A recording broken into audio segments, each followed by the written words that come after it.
I'm Lucy Killet, President and CEO of the International Community Foundation and a member of Dialogue. It's my pleasure to welcome you to the Forum Fronterizo. We're fortunate to have with us distinguished officials from both countries who are demonstrating their interest and commitment by joining us here today.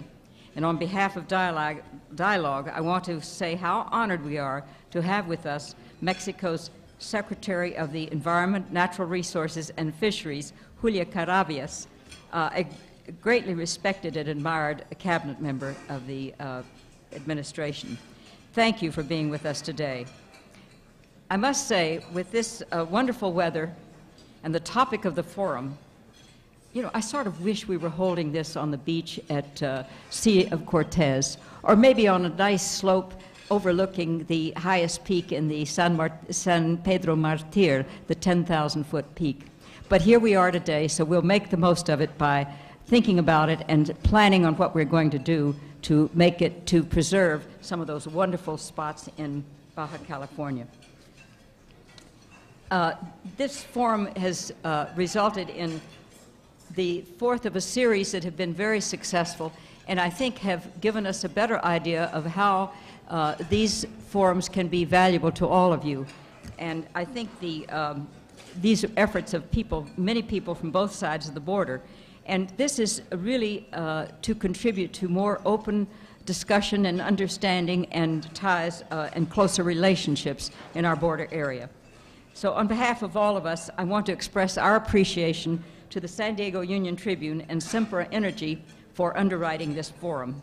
We also want to thank program sponsors for their generous support, and they are AT&T, law firm Baker & McKenzie, the J. Berglund Company, First National Bank, Grupo Calimax, Inter-American Holdings, the San Diego Padres Baseball Club, pause for applause,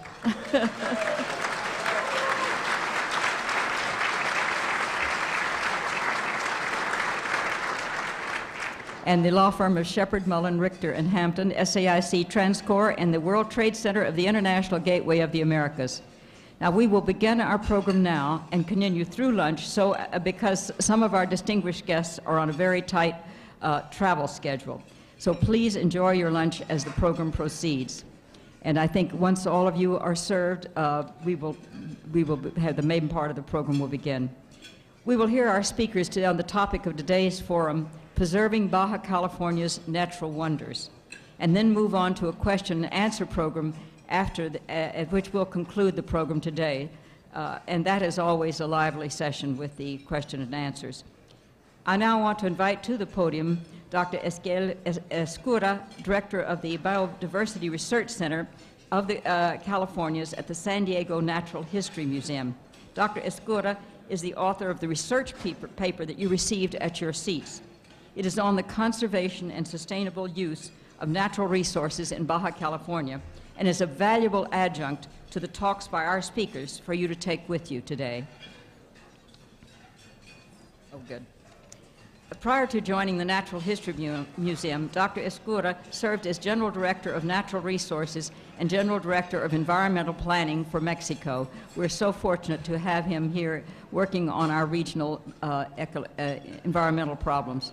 Dr. Escura is an expert on the conservation of natural resources, the ecology of arid zones, the biogeography of plants, and the management of natural resources in areas under traditional indigenous use. Dr. Escura will set the stage for this forum and introduce our speakers. Dr. Escura, you may take over. Thank you, Lucy. I will make a very brief presentation of what is it we are here today to talk about? And I will also make a presentation of the two main speakers of this session. There is one part of the North American continent that is detached, it's separated from the continent, and that is Southern California and Baja California. This region, this natural region, rides on a plate of one of the plates that form the crust of the Earth that is called the Pacific Plate, as opposed to the rest of the continent, which rides on the North American plate. So Baja has been becoming separated, becoming detached from mainland Mexico for the last 6 million years, and is still doing it.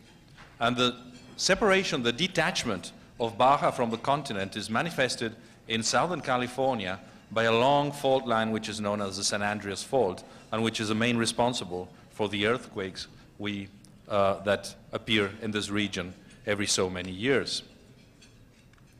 This region, apart from being separated geologically, it's also very distinct and very unique in terms of natural resources.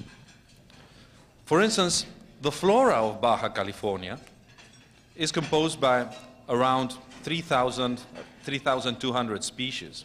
And if we put together the flora of Baja California with a part of Southern California in the US that is geologically part of the same formation, we're talking about 4,000 species of plants with an incredible level of endemism. Endemism is a word that ecologists use. Ecologists are people that love creating difficult words, and basically means species that only grow in that region. Around 30% of the flora of the region grows only here, and if it disappears here, it disappears forever. It goes into extinction. That is around 1,000 species of plants. Similar levels of species richness and endemism are found in all other groups. For instance, the mammals in the region comprise 109 species, of which 25% are endemic. The birds in the region are formed by 550 species of birds, 11 of which are strictly endemic to the region, and 114 subspecies of birds are really strictly endemic to the region. The Gulf of Cortez, or the Gulf of California, or the Sea of Cortez, that huge inland sea that lies between Baja and mainland Mexico, is one of the richest seas on Earth. It has, just to give you a few examples, 872 species of fish. It has 271 species of reef fishes, of which 52 are endemic. That is, around 20% of all the reef fishes in the Sea of Cortez are unique to the region of the Sea of Cortez. So this is really one of the most incredibly diverse, one of the most incredibly rich regions in the world. Just to give you an example, the levels of rarity, the levels of endemism that we found in this region, when I was mentioning 30% endemism, 25% endemism, are comparable to the levels of uniqueness that are found in oceanic islands like the Galapagos, for instance. It is really an area of incredible rarity. So this is basically the reason why we're here today. We invited the leading Mexican authority on the subject so that we would hear what is being done for the protection of Baja California, which is basically the continuing natural corridor of the ecosystems in Southern California. And let me now very briefly introduce the two speakers. Julia Carabias, now Secretary of the Environment in Mexico, is a very well-known and very well-respected researcher in Mexico who has published a number of scientific papers and has been a very prolific writer, a generator of new ideas in conservation for decades. Even now that she's Secretary of the Environment, I was amazed, and I never told Julia this. A year ago, I found a paper in a very abstruse theoretical journal, which is called Ecological Applications, of which Julia is an author. And I really don't know where she gets her time to write scientific papers while she is being burdened with all the responsibilities of the Secretary of the Environment. In 1993, Julia was named president of the National Institute of Ecology, and, sorry, in early 1994, and in December 1994, she was named Secretary of the Environment. This was really an incredible thing in Mexico. Many conservationists and many devoted ecologists have been for years demanding a ministry, a secretariat that would handle the growing environmental problems of the nation. And these people have been asking that the person in that post should be a scientist, should be a conservationist, and not a civil servant, not a person with a political trajectory. And indeed, Julia was appointed to the pleasure of all of us. Now, let me tell you a little bit about Enrique Hambleton. I met Enrique in early 1993 in a cruise in the Gulf of California. And I didn't know who he was at that time. And the only thing I knew about Enrique was his fantastic book on the cave paintings of Baja. I thought he was basically a university researcher in Baja at that time. And that was good, because the fact that I didn't know who he was allowed me to make really good friendship with him without going into all the formalities that I would have probably gone if I had knew what an important person he was. And that cruise was really important for all of us. After that cruise, Enrique Hambleton, together with another person that's here today, Gaston Luquen, decided that something needed to be done for the protection of the islands of the Sea of Cortez and for the protection of Baja California. And in no time, they created the Pronatura Peninsula de Baja California, an NGO devoted to the conservation of the peninsula. Pronatura has made a number of very important actions in the region, including recently a diagnosis of the state of the environment in the peninsula. Enrique has been an incredible promoter of institutions and organizations. He's a dynamical member of the board of trustees of the Natural History Museum in San Diego, and at the same time, he has been the promoter of conservation groups throughout the peninsula, like Ni Parajá in La Paz, or the group I mentioned, Pronatura Baja California. In my opinion, Enrique is one of the most devoted conservationists in the peninsula and is a crucial person to make things happen across the border. So welcome Julia Carabias and welcome Enrique Hambleton. Thank you very much indeed for this invitation. Thank you, Ezequiel Escurra, for his words.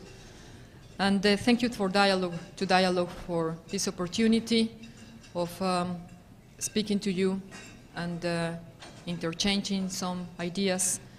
And first of all, to prove that really in this region we are doing a lot of work in the sense of cooperation that is helping very much to make things better in this important region that Ezequiel has mentioned with a lot of detail.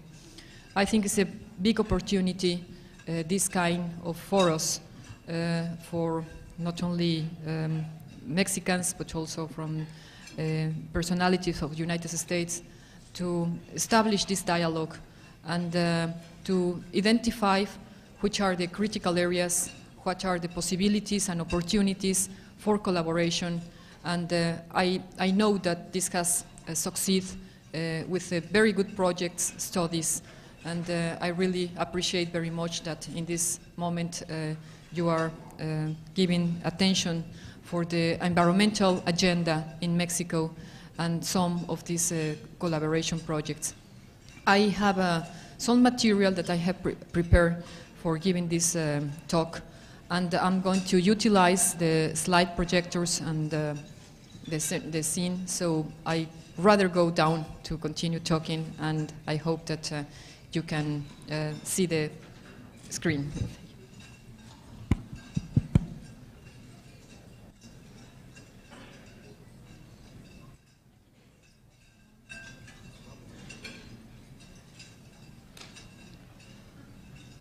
I would like, first of all, to point some of the main problems that, perhaps the two main problems that we have in Mexico First, the problem of deforestation, and second, the problem of contamination. Deforestation that is bringing the loss of the habitats and the problem of desertification and the problem of contamination in water, in air, and in soil. I'm going to refer to these two parts of the environmental agenda. First of all, I would like to explain, perhaps some of you knows, perhaps some others doesn't, that Mexico, same as United States, are two of the countries most diverse in the whole planet. We, with another 12 countries, in a group of 12 countries, we have one of the largest biodiversity in the planet. More than 60% of the plants and animals habits in these 12 countries. In the case of Mexico, this is due to the situation that we have part of our territory linked with the tropics, another part, the temperate areas. We have a relief, very accidental, and we have two big oceans. So this gives us a lot of possibilities in different climates and in different ecosystems. Mexico has nearly all kinds of ecosystems except the most extreme cold. The distribution of this ecosystem is in the forest, temperate forest, different types of forest, and in tropical rainforest and dry forest, and also the vegetation in arid zones and vegetation in humidals that give us in total 140,000 million squares, that is more than 60% of our territory. However, the main problem that we have is that deforestation is increasing every year very, very highly. Unfortunately, Mexico has one of the most higher rates of deforestation of all America, mainly in the area of the tropics, the humid tropics. And we can see here that nearly 500,000 hectares are being lost every year. The causes of this loss of vegetation is differently if we are talking about tropical forest or temperate forest. In the tropical forest, the main problem is the cattle raising increase. In the temperate forest, we have as main problem the fires, the wildfires. The reason of losing so many land, vegetable coverture of natural ecosystems is that we are not utilizing the ecosystems in an integrated vision. We are looking the ecosystems just as a few materials, raw materials that we can extract from them, and if that ecosystem doesn't give enough value, then it's transformed to agriculture and to cattle raising. And we're not understanding that some ecosystems which are very important to the cycles of water, to the cycles of nutrients, from them depends the whole change of production, production that has to be with the agriculture and cattle raising, with the fisheries, with the production of electricity coming out of water, and with a lot of activities that support the rest of the agriculture and the rural economical activities. And we are not giving enough value in an integrated vision to the ecosystem. So it's more profitable to change it to cows or to basic grains than to keep it as a natural ecosystem. So if we don't change these tendencies, we are going to lose our rest of a natural vegetation. So the strategy that we are following is three main lines. One is to strengthen the conservation of the biodiversity. A second is to avoid the land use change due to the economic and social pressure, which undermine the value of the ecosystems by increasing the value of the land. So the idea here is to incorporate to the productive processes a lot of the species from the different ecosystems plants and animals, giving them value, and then avoid like that the change in the use of land. And the third line is the restoration of the areas that have been already degraded and the new degraded areas that every year accumulate. We have different programs for these three lines. For conservation, our main program is the natural protected areas. In the terms of using it in a sustainable way, we have a program of wildlife forestry program, and another one which is promoting the sustainable use of the natural forest. And we have a program of restoration, regeneration, and reconversion of the lands that are being utilized for agriculture and cattle raising, but that the real utilization, the better utilization, is for forestry. So a process of reconversion of those lands. Those are new programs that are having some results, and I want to mention some of those results. As far as natural protected areas, Mexico has now 115 areas that covers 12 million hectares in our territory. It's more than 6% of our territory now. Some of them are being seen in this map in green, and the most important, as we can see, lots of them are in the north and in the south. Unfortunately, we still are missing an important area that is not well protected, that has to do with the Pacific Ocean and all the ecosystems related to dry and middle tropical forests. Our strategy for strengthening this program of natural protected areas is to make conservation compatible with the use of natural resources. We are determining areas to increase the protection status in some of the ecosystems which are not under protection, as we saw before in the Pacific Ocean. And we want to strengthen the protected areas by a group of activities that guarantee that a decree is not just a decree of paper, but is really accomplishing, thanks to the decree, the objectives of conservation. That is, managing plans, field staff, presence of people, constantly directors and a group of people, infrastructure as field stations, equipment, financing, and participation of the social groups that are interested in the protecting of this area. All these programs have important achievements.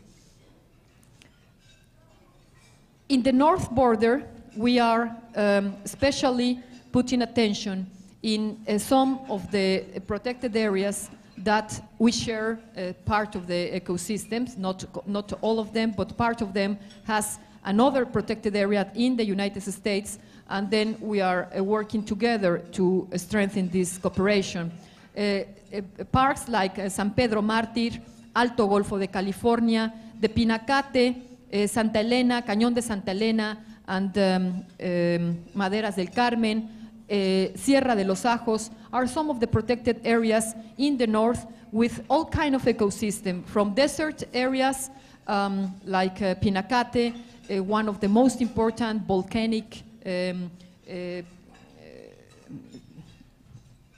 relieve in this zone, which is unique in the world. We have important areas at Alto Golfo de California with endemic species as the mammal called Vaquita marina. We have in San Pedro Mártir temperate ecosystems which are surrounded and isolated with a desert in their surroundings. We have Santa Elena and Maderas del Carmen, which is the habitat between another important species of the black bear, and the berrendo, which is also important in the areas of Maderas del Carmen. These reserves have already their managing plan. They have personnel which is attending the areas. We have financing for them, and we are moving towards doing education and strengthening all the equipment, the field station, etc. Some complementary actions apart from natural protected areas that is helping for the protection of the biodiversity are called the Wildlife Sustainable Use and Management Units. These are units that are registered by the ejidos, comunidades, or small property, and they make managing plans of some populations that have inhabited these areas, and then they are able to utilize this wildlife, and like this we can guarantee the conservation of the species and the conservation of the habitat. So this is a way also to increase our protected areas in Mexico. And we are taking, with a lot of cooperation with the North American community, studies linked to the inventories of flora and fauna, endangered species population, resource management, ecological restoration, environmental education, species reintroduction, and I heard very satisfactory information now that we are very close to be able to reintroduce species as the condor americano to the territory now of Mexico that has today reduced a lot of the distribution when it was very wide in the past, and now thanks to the efforts that are being doing, it's possible that this species, condor americano, comes back part of their home. Like this, we have been able to make some efforts in some other species, like Blanca Tejano, that has incremented now from 1,000 individuals that we had in the 1967 to 70,000 now, or the Pecari, the collar, which had in the past 3,000 individuals, and now we are in 45,000, or the Gato Montes, I hope that this says, no. Mountain lion, and the blackbird that is, it has 200 individuals, and now we have 5,000 individuals of them. So this is a process of increasing the fauna thanks to these programs of protecting and conservation of our biodiversity. We can do it if we continue this cooperation. And I want to put here a scenario for future. Today, between the programs that I have mentioned, we have under protection or sustainable utilization of our biodiversity 23 million hectares, but we still need 52 million more to protect. We need to increase so as to one day we can achieve 75 million hectares under a well-protected and arrive to this equilibrium. If we are advancing year by year in this rate with natural protected areas, with these units that I explained, and with the program of forest development, we are increasing about 5,000 million a year. We can project that what is needed to add to achieve these 75 million hectares, it can be achieved between 10 and 15 years. This is a date that still is in our human horizon. And if we continue with this kind of programs, I am absolutely sure that Mexico can have an important advance. Thanks also to this kind of projects and of cooperation that we have with the United States, a lot of these programs are being strengthened, like the program of Border 21 and the different instruments and convenios that we have set with the Academy and with the U.S. Forestry Service and National Park Service, between some other instruments. Let me go now a little more deeply to one project that we just proposed as a special strategy for sustainable development, this of the Gulf of California. In this Gulf of California, or Mar de Cortés, a place which is very important in Mexico because of its economic, social, and biodiversity, is 4 states that are around the Gulf de Cortés. Here they live 5 million inhabitants, and it's a very important Gulf which jurisdiction is from Mexico. The natural attributes here are splendid, scenic, beautiful, that gives a lot of tourism in this area. Biological productivity, very important. Here is the most largest fishery in Mexico.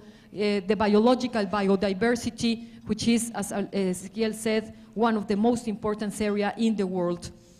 We have problems here, important problems. Fisheries are 50% of the total national catch is in the Gulf de Cortés. We have 51,000 workers and with 20,000 vessels working every day in these areas. We have problems also because aquaculture is very strong in the area, and 90% of the shrimp farmer is concentrated in this area. Also, sport fishing is an area very important. We have 13 big marinas in the area. There is also tourism, very intense tourism. More than 1,700,000 tourists visit every year the region, which is 50% come from abroad. Also, the area receives discharges to the water due to the crop and the livestock production. 50% of the Mexican irrigated agriculture is in this zone. And these things have negative impacts, of course.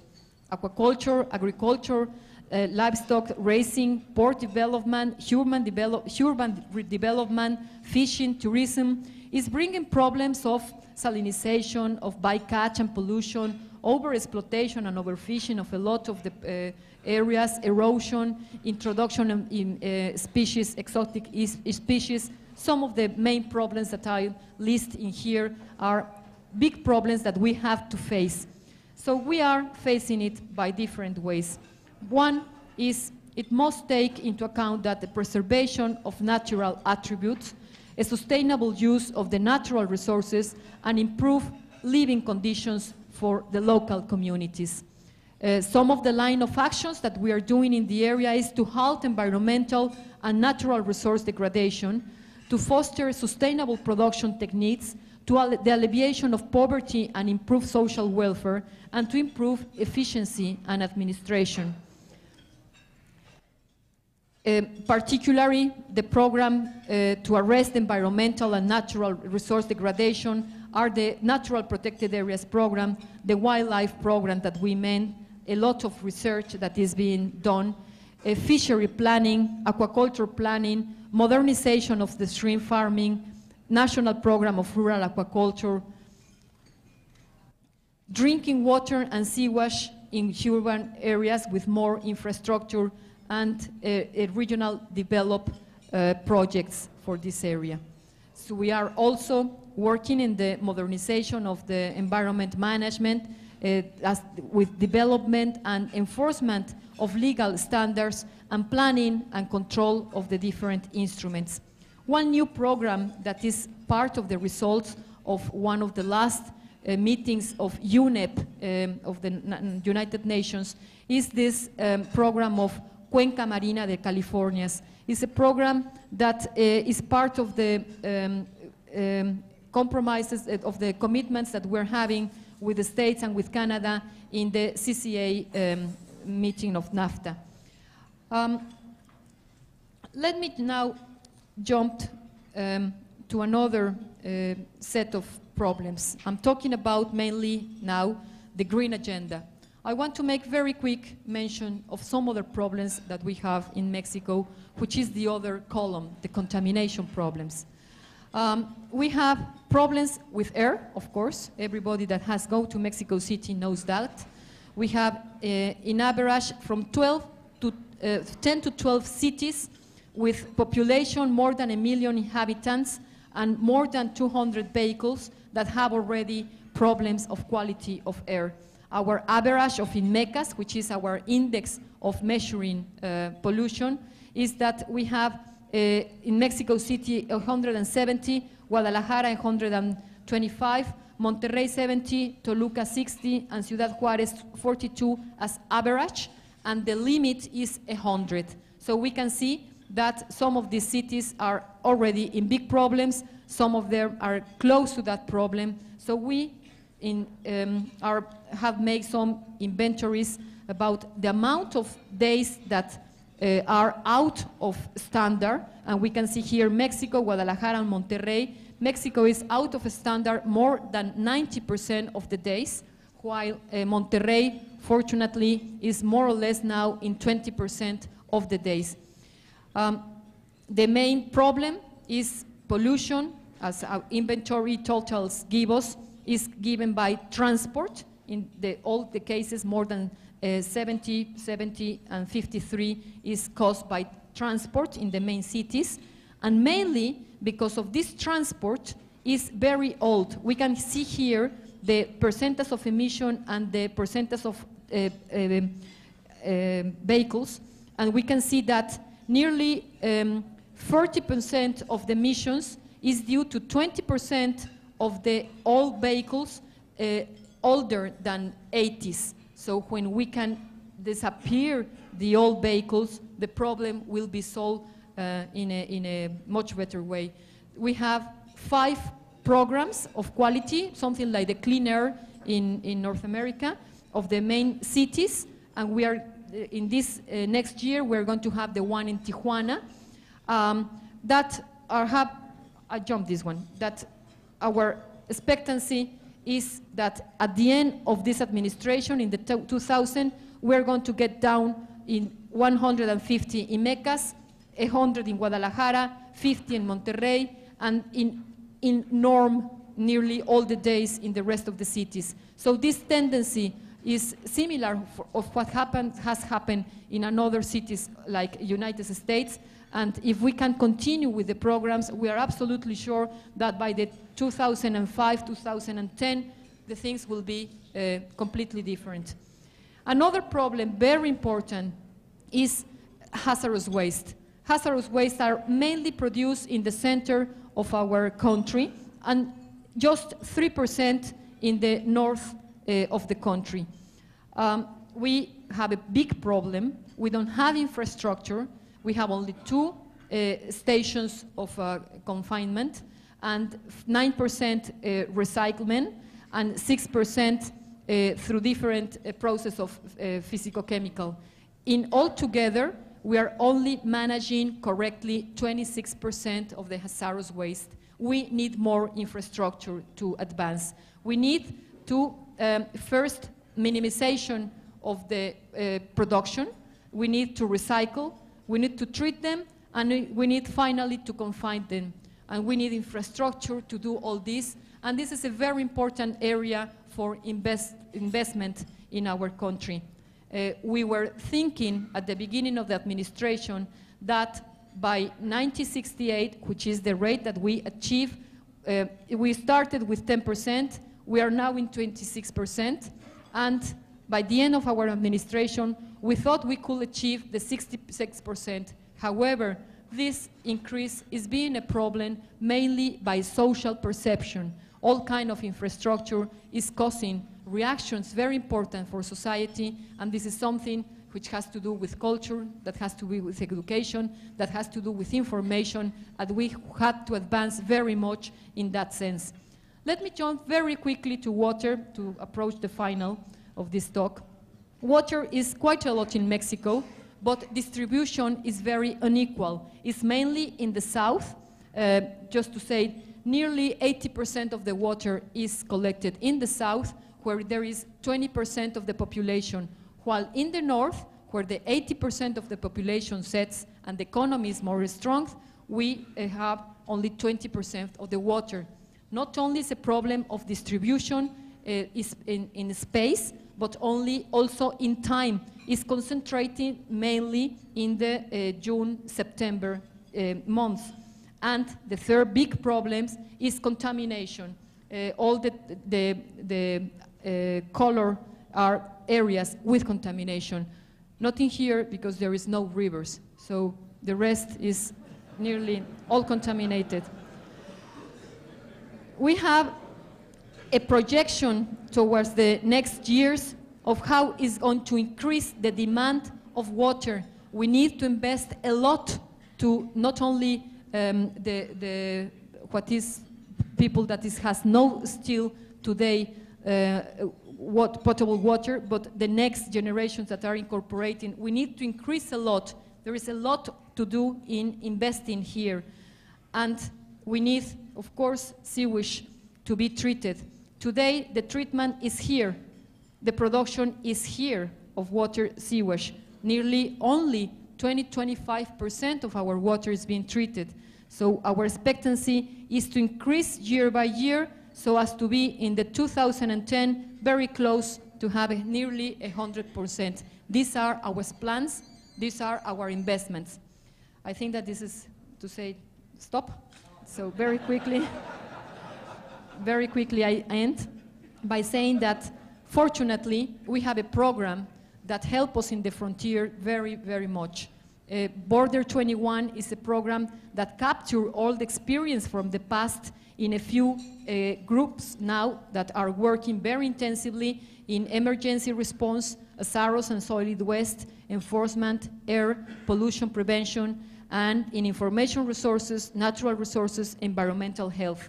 These programs are having some programations very important that give us, for example, in water, that in the 2000, we are going to be able to say that 90% of the population in Mexico will be all right in the border.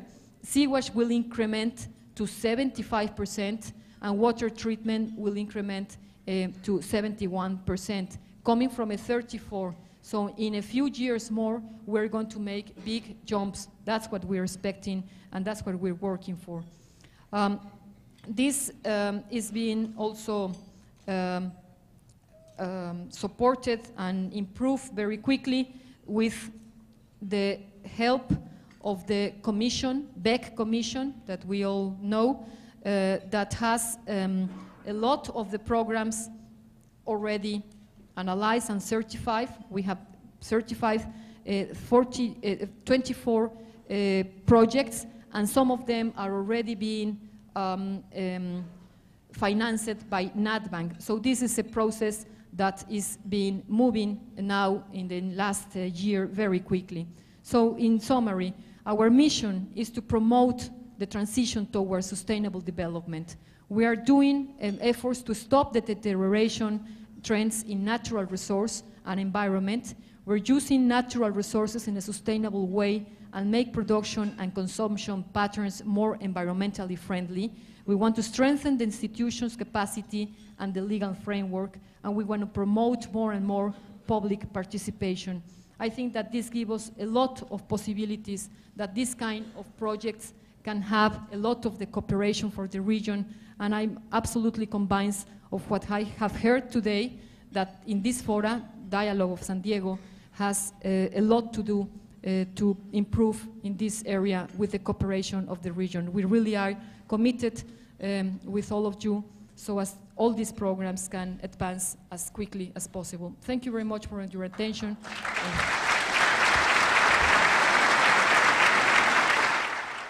I would like to begin my remarks with a brief description of ProNatura. We are the oldest and largest nonprofit, non-governmental organization in Mexico. We are present in the states of Yucatán, Chiapas, Veracruz, Sonora, Nuevo León, Coahuila, Tamaulipas, and the peninsula of Baja California. In some cases, bioregions overlap political boundaries, so these are not exact descriptions. ProNatura is primarily comprised of people from the private sector, and we've been active on the peninsula since 1994. Our mission is the conservation of biodiversity, ecosystems, and natural resources of the peninsula of Baja California. We believe in conservation as defined by the International Union for the Conservation of Nature, which is the administration of the human use of the biosphere that allows for the maximum benefits of nature for present generations, while maintaining the potential for future generations to fully satisfy their needs. Soon after we began our work on the peninsula, we realized there was considerable duplication of efforts by NGOs and other institutions working there. We also saw a pattern of dealing with effects more than causes, analogous to putting out fires where they broke out instead of finding out why they were occurring. We saw the need and the opportunity for a different approach, and with a grant from the Mexican Fund for the Conservation of Nature, we spent all of 1997 on a project which identified the priorities for conservation actions and opportunities for the sustainable use of the peninsula's natural resources. The first phase consisted of a survey along the entire length of both coastlines, focused on general problems associated with the use of natural resources. This was the first time a survey of this nature had ever been attempted on the peninsula, and the response and participation of the hundreds of people interviewed was truly extraordinary. They were ready to be asked and had given the issue careful consideration. What they all said was strikingly similar, but more on that in a moment. The first phase also identified the most important marine and coastal areas to be conserved and worked out a definition of criteria to evaluate the data. The second phase consisted of workshops with the participation of all sectors, where the list of problems and their general causes was adjusted by consensus. Additionally, a series of actions were identified which could contribute to the solution of these problems. The third and final phase identified actions in priority areas by a group of experts who evaluated them by using the pre-established criteria. The results of this project are the basis for ProNatura Península de Baja California's conservation strategy for the next decade. As I mentioned previously, we found that everyone interviewed on the peninsula had very similar things to say. Among the major findings were complaints regarding the lack of clear rules regulating the utilization of natural resources and the absence of a regional decision-making process, both of which fostered uncertainty and, in some cases, corruption. I would like to mention an example, and a good one, of this taking place. The peninsula's northwest coast is very rich at one time in abalone fisheries. Permits for the capture of abalone had been issued on a yearly basis without clear guarantees that they would be renewed. This led to unsustainable harvesting, which drove the resource to the verge of extinction. Then, a very intelligent decision was made, and that was to issue the same permits for 10 and 20 years, subject to periodic review and evaluation. The results are truly remarkable. The same individuals responsible for unsustainable harvesting became conservationists. As a result of our findings, our objectives are focused on advancement and implementation of policy governing the conservation and regulation of natural resources. Our direct involvement in natural areas and the strengthening of institutional and community-based efforts aimed at sustainability. Our projects will also address the need for training, education, and the creation of human resources. Dr. Escurra's briefing paper outlines very ominous signs of unsustainable practices on the peninsula, its Pacific coast, and the Sea of Cortés. These are confirmed by our survey, as well as by a recently published environmental diagnosis of Baja California Sur, to be presented to Secretary Carabias this coming Monday evening in Mexico City. So far, we've been unable to effectively translate the richness of biodiversity into the well-being of the majority of the population in the area. This is a serious challenge. But what is truly tragic is that we're also destroying this wealth. We need three things to provoke fundamental change. We have two. The first is the technology to implement sustainable practices in all of our activities. The second is the need to implement them, which by now is incontrovertible. And the third, which is still missing, is the collective will to do it. ProNatura Península de Baja California is working to prove that conservation is good business. We're also working to promote a set of protocols for the sea and the coastal areas that will create a constituency for environmental conservation through benefits for sustainable actions. An example of this can take the form of fiscal incentives for doing things sustainably. A growing number of people believe that what also makes the peninsula of Baja California competitive in the world arena are its considerable natural values. These are fragile and dangerously underpriced. Development and growth need to take into account the value of our natural heritage. This is not always the case when decisions are made at all levels. And by all levels, I mean from tossing a can out of the car to thinking about building seaports. Change is indeed occurring, and I agree with Dr. Escurra. The time does seem perfect to promote true cooperation within Mexico as well as binationally. We are truly fortunate to have Secretary Carabias in charge of environmental affairs in Mexico. The linkage with U.S. institutions needs to be strengthened. More of them need to be involved with their Mexican counterparts in collaborations and partnerships which address regional and binational issues pertaining to our common environment. How much time do we have? I believe we're in time to do something, but I also believe we don't have very much time in which to do it. Thank you very much.